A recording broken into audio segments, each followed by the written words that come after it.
स्वर्गे जावन्तु इह जीवलोके चत्वार चिह्नानि वसन्ति देहे दाने प्रियता मधुरा च वाणी देवार्चनं ब्राह्मण भोजनेषु। स्वर्ग को जीवा पाई मनुष्यर देहरे चारोटी चिन्ह थाए। यही मर्त्य लोकरे दाने प्रियता दाने समुत्साहता दान देउथिबे मधुरा च वाणी मधुर कथा कहते देवार्चनम गोरु ब्राह्मण साधु सन्थ देवता ऋषि तुलसी वृक्ष गंगा माता गायत्री माता एमान को पूजा आदर सत्कार सम्मान करुथिबे।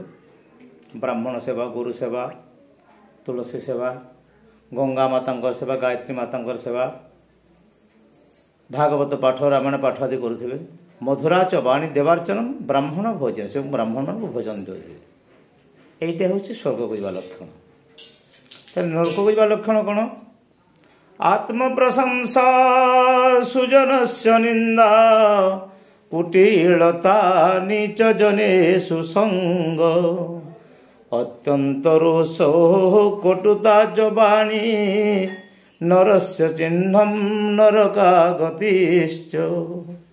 आत्म प्रशंसा सुजनस्य निंदा आत्मार प्रशंसा करुथिबे निजर बड़ाई करुथिबे और सुजन उत्तम व्यक्ति मान को निंदा करुथिबे। कुटिलता नीच जनेषु संग कुटिलता थिबो और नीच जन मान संग संग होथिबे केते सत्य कथा खोलिकी कहु कपट थिबो अत्यंत रोष बहुत राग थिबो आ कटुता च वाणी कर्कश वाणी कहूथिबे जार कथार की शालीनता नथिबो एवं लोक नरक को जाती।